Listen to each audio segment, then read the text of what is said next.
자, 제가 이제 몽둥이랑 탱크 얘기를 해보려고 해요. 예. 단어가 좀 무섭긴 한데, 오세훈 서울시장이 서울시 선거에서 19세부터 30대 서울 유권자로부터 정 후보에 비해서 많은 표를 받았잖아요. 그걸 가지고 매불쇼라고 유명한 쇼죠. 이 진행자 최욱 씨가 보수 성향의 유권자 비판하면서 이거 탱크로 밀어버려야 된다. 그리고 또 같이 방송을 하고 있던 정준희 교수는 몽둥이를 들어야 된다고 했거든요. 근데 이거 사실 탱크를 가지고 이벤트를 했던 스타벅스보다 더 직관적으로 비판을 한 것 같은데 그럼 책임을 지지는 않더라고요. 근데 매불쇼 진행자인 이 최모 씨는 예. 자신이 현 시대 최고의 진행자다. 예, 예. 하면서 자신의 영향력을 굉장히 주변에 설파해 왔었거든요. 예. 책임도 져야 되는 거 아닌가요? 네. 왜 자신들에 대해서 부정적 감정을 갖는 2030에 대해서 이렇게 나리선 발언을 하는지. 심지어 최욱 씨는 이번 네. 지방선거에 MBC 라디오 개표방송 사회자를 봤어요. 아, 그 정도였어요? 네. 예. 개표방송 라디오이긴 하지만 예. 사회자를 볼 정도로 공영방송에서. 예. 근데 지금 탱크 발언 한 거예요. 그리고 네. 저는 그 체육 발언도 체육 발언이지만 전 정준희 한양대 경영교수 발언이 더 심각하게 느껴졌는데 여기도 매불쇼에서 그런 거예요. 그렇죠. 2030 세대는 사고에 체계가 없다. 철학, 가치관으로 부를 만한 것들로 구성하는 집단이 아니다. 이들은 권력으로 제압해야 되며 합법적인 방식으로 몽둥이를 드는 게 반드시 필요하다. 라고 얘기한 사람이 MBC 100분 토론 진행했던 정준희 교수라는 사람이에요. 이 양반이 도대체 교수로서 양식을 갖고 있는 이 발언인지 난 도저히 믿어지지 않는데, 아니 무슨 근거로 특정 세대에 대해서 그 세대가 예를 들어서 서울에서 오세훈 시장을 좀 더 많이 찍었던 이유로 몽둥이를 들어야 된다고요? 자기 마음대로 표가 안 나오면 자기가 가야 된다고 생각하는데 표를 안 찍어주면 그 세대한테 권력으로 제압하고 몽둥이를 드는 게 반드시 필요하다고요? 이런 발언을 만약에 2030 세대가 아니라 다른 세대나 특정 지역을 상대로 누가 걔네들은 좀 몽둥이를 들어야 돼. 권력으로 제압해야 돼. 이런 얘기 했다고 생각해 보세요. 그거를 이 사회 여론이나 우리 사회에서 그걸 가만 놔두겠습니까? 근데 MBC 100분 토론을 한때 진행했다는 진행자 출신의 정준희 교수라는 사람이 이런 얘기한 거, 이것도 저는 이건 정말 옛날 이게 다른 사안 같으면 이건 정말 철퇴를 맞을 일이거든요. 근데 이것도 그냥 근데 아마 저는 심판을 받을 거라 생각을 하는 게, 왜냐면 정준이라는 분의 세대 눈에 보이지 않았지만 뻔히 보이는 게 윗세대를 꼰대라고 생각하면서 60, 70, 80은 투표하면 안 된다 이렇게 했지만 자기들이 이제 50, 60이 된 거잖아요. 그러니까요. 그럼 지금 2030이 살만합니까? 절대 살만하지 않고 뭐 빛이 보이지 않잖아요. 그런 상황에서 당신들이 그렇게 외쳐왔던 유토피아적 사회는 어디 있는 거냐라고 하면서 문제를 제기를 했는데 그걸 가지고 몽둥이를 패야 된다고 한 거죠. 때려야 된다. 이런 상황은 뭐 이제 크게 나중에 그 진영 자체를 위험에 빠뜨리는 사고가 그러니까 아닌가 싶어요. 이게 진영의 미래가 사라진다는 건데, 저는 이번 지방선거에서 굉장히 고무적인 하나의 현상 중에 하나가 오세훈 시장의 그 득표율을, 세대별 득표율을 분석을 해보면요. 20대 여성에서 40% 득표를 받아요. 40 넘었죠. 예, 40% 굉장히 나왔어요. 득표를 받아요. 30대 여성에서 우리가 더 받습니다. 30대 30대 여성에서 정원호 후보보다 네네. 오세훈 후보가 지지를 더 받았어요. 서울시에서. 진짜 그러니까 이례적이네. 네네. 20대, 30대 남성은 우리를 더 많이 지지한다라는 건 이게 뭐 많이 이제 했지만 20대, 30대 여성이 우리한테 오고 있어요. 그러니까 그러면 20대, 30대 전체가 우리한테 오고 있어요. 그러면 네네. 아마 정준이나 최욱 이런 사람들은 이제 20대, 30대 여성한테도 탱크로 밀어버려야 되고 몽둥이 들어야 된다라는 얘기를 하겠네요. 왜냐? 왜 오세훈 시장을 더 많이 찍는 20대, 30대 여성들은 이 사람들 논리체계에 따르면 사고의 체계가 없고 철학이라고 부를 만한 가치관이라고 부를 만한 걸 구성하는 집단이 아니고, 그러니까 2030 여성들도 합리적으로 설득하는 게 아니라 권력으로 제압하면서 몽둥이를 들어야 되고, 2030 여성들이 양지로 놀러 오는데 이놈들이 아주 동경하는 게 전두환이잖아. 온라인상으로 탱크로 밀어버려야 돼. 범죄에서만큼은. 라고 얘기하겠네요. 논리적으로 그 일맥상통하는 말이 되잖아요. 그러니까요. 그래서 저는 이게 이제 굉장히 지금 우리 당의 입장에서는 굉장히 지금 고무적인 상황이라고 생각을 하는데, 저는 그렇게 생각을 해요. 그러니까 보수가 위기에 빠졌던 두 가지 이유가 뭘까를 생각을 하면 저는 딱 두 가지를 얘기를 하고 싶거든요. 뭐냐면 하나가 부정선거로, 그다음에 두 번째가 바로 이 극단적인 남녀들이 이거를 사실 문재인 정부가 만들었죠. 문재인 정부에서 말도 안 되는 그 판례들을 쏟아내면서 이 남성들이 거기에 분노를 하게 만들고, 또 그거를 이준석 대표가 어느 정도 거기에 득을 봤어요. 네. 그렇습니다. 그게 사실 깨지기 시작한 걸 보여준 게 이번 선거예요. 그렇죠. 예. 그게 어떻게 보면 이준석 대표와 개혁신당이 몰락한 것과 이게 또 괴를 같이 해요. 굉장히 네, 네. 굉장히 독특한 거죠. 네, 그러니까 네. 이제 극단적인 남녀 대립 구도가 깨졌다는 겁니다. 그렇죠.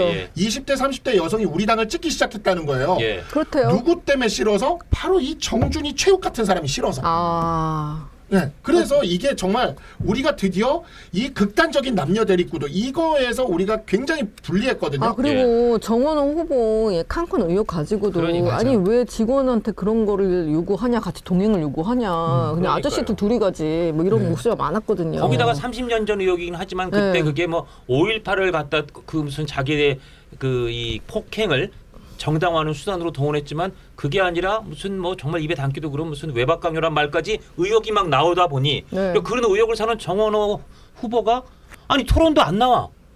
토론 좀 제발 하자는데 토론도 안 나와. 그러니까 제가 볼 때는 남녀를 뛰어넘어서 야 저런 사람을 저 서울시장 다른 것도 아니고 이번 지방선거에 가장 톱이잖아요. 하여튼 인구는 경기도보다 적다 그래도. 맞아요. 제1대장 선거인 서울시장 선거에 저런 사람을 내보내서 토론도 안 나오고 이상한 의혹을 잔뜩 주렁주렁 달고 있는데 심지어 여성들이 보기에도 좀 불쾌한 그런 의혹들이 있는데 해명도 제대로 토론 나와서 안 해. 그러니까요. 뭐야 안 되겠네 이런 생각한 것 같아요. 그래서 이게 드디어 우리가 미래 세대를 쥐게 됐다. 아니, 뭘 그러니까- 줘요 지금 받지도 못해 지금. 받아 먹어야죠. 안돼 이거를 안돼 그래서 못 받아 우리가 못 받아 미래 지금 세대를 상황은. 우리가 이거를 모으게 안 돼, 안 돼. 되면 예. 우리가 지금 탄탄한 이제 앞으로 장기적인 집권 기반을 만들어 나갈 수가 있고 또 하나 아까 앞에 얘기했던 부정선거 문제는 그동안 진짜 선관위가 무소불위의 권한을 행사하면서 그 부실선거를 계속 저질러서 부정선거를 우리한테 계속 일으키게 만들었잖아요. 거기에 빠지게 만들었잖아요.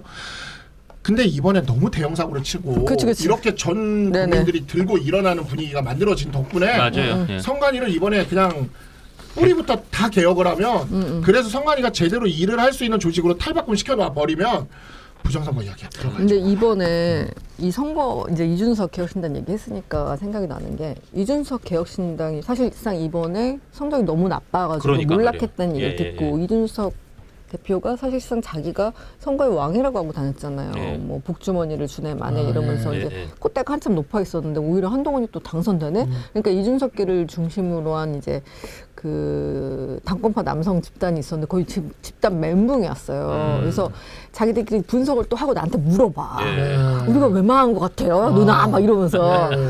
근데 걔들은 이제 생각하는 게 이준석이란 브랜드는 정말 훌륭한데 데리고 있는 말들이 하찮아서 결국은 이렇게 될 수밖에 없다는 능력의 한계를 직면하게 됐다라고 본인들은 해석을 하는데 전 두 번째 이유 따로 있다고 생각해요. 뭐냐면 남녀 구도가 지금처럼 없어졌어요. 맞아요. 제가 아는 그 10대 아니 10대는 아니다. 저보다 이제 한 20살 어린 20대 만나면 요즘은 인스타에서 1년 전부터 아기를 낳고 잘 사는 게 그걸 보여주는 게 트렌드가 됐다는 거예요. 저는 인스타를 안 하니까 모르는데 남녀 대립 구도가 와해되고 예쁜 가정을 행복하게 꾸리는 게 걔들의 핵심 목표인데 정말 황당한 건 그 친구들이 막 청라, 막 평택 이런 데서 서로 출퇴근을 한다는 거거든요. 맞아.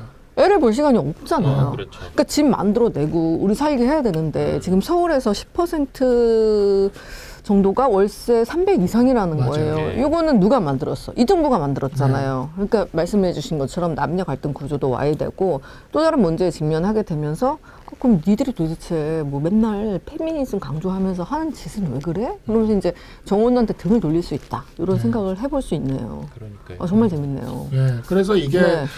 이제 그 남녀 갈등이 약간 세대로 바뀌는 거죠. 예. 그러네. 세대 문제로 바뀌는 거죠. 왜냐면 먹고 사는 문제니까. 왜 먹고 사는 예. 문제로 네. 바뀌니까. 그러면서 이제 이 상황을 누가 만들었냐 했을 때 문재인 정부, 이재명 정부, 민주당이 만든 거잖아. 이렇게 돼버리니까 그죠. 거기가 기득권이 돼버리니까 그에 대해서 이 세대 문제로 바뀌면서 당연히 대안으로서 우리 보수를 찾게 되고 그러니까 보수가 여기서 이제 표를 받게 되는 거죠. 장동현님이 예. 잘할 수 있을까?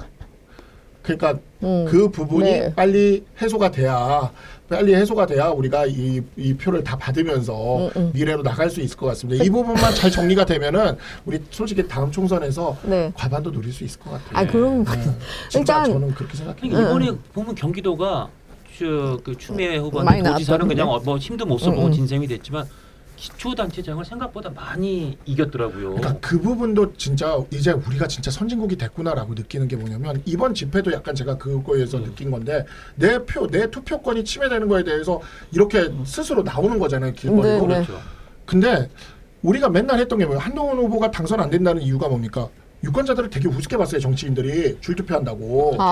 쭉 찍을 거니까. 아니죠. 박민식 찍을 거니까 한동훈은 안 찍을 거야 했잖아요. 근데 그게 아니에요. 이제 유권자들이 그 많은 후보들을 전략적으로 한 명 골라서 교차 투표를 합니다. 맞아요. 그러니까 네. 내가 메인 디시는 햄버거 먹더라도 네. 근데 옆에는 그 메인 김치 저 잡채는 한식을 먹고 싶으면 그렇게 고르는 거예요. 네. 그러니까 이번에 경기도가 아주 단적으로 보여준 거고. 그러니까 민주당 패널이 딱 그 얘기를 하더라고요. 이게 선거 끝나고 나서 어떤 민주당 패널이 저랑 방송하는데 중간 쉬는데 이제는 구도 선거가 이제는 안 먹히는 것 같아요. 이렇게 딱 얘기를 하더라고요. 그러니까 민주당도 그걸 느낀 거죠. 구도 선거로 줄투표하는 게 이제는 안 먹힌다. 크게 선동해서 쫙 해가지고 그냥 표 싹 쓸어 담아는 게 이제는 안 되는 것 같다. 근데 이제는 정치를 집권당이 너무 못한다는 느낌이 드는 게 먹고 사는 문제, 의식주 중에 지금 거주가 해결이 안 되고 그 와중에 주식 있잖아요. 예. 뭐 전자 반도체 관련해서 레버리지 투자한 사람들은 주말 사이 40% 재산을 날렸대요. 맞아요, 이번에. 왜 우리를 그런 투기판으로 내몰고 거기서 내가 그만큼 돈을 얻지 못하면 내 부인이랑 같이 살 집도 없게 만드는 그런 투기판으로 계속 몰아가는가. 인플레이션이 굉장히 맞습니다. 전 세계적으로 강화되고 있는데 우리를 지켜줄 수 있는 보호막이 되고 있는가. 이거는 그러면은 왜 우리 세대는 이렇게 살기 힘들어요? 선배들은 뭐 취직도 툭툭 떼고 그냥 돈도 엄청 많이 버신 것 같은데 우리 얘기 좀 들어줘요 하는데 몽둥이로 좀 맞아야겠구만 이런 식으로 그러네. 하면은 아유 막 이제 그냥 지금 40대와 70대의 그 갈등이랑 똑같이 보면 돼요. 50대와 586과 70대의 갈등. 맞아요. 그렇게 보면 될 것 같아요. 본인들의 포지션을 잘 지금 인식하셔야 될 것 같은데 이 영상이 마음에 드셨다면 압도적인 좋아요와 구독, 알림 설정 부탁드립니다. 뉴스트라 타노스.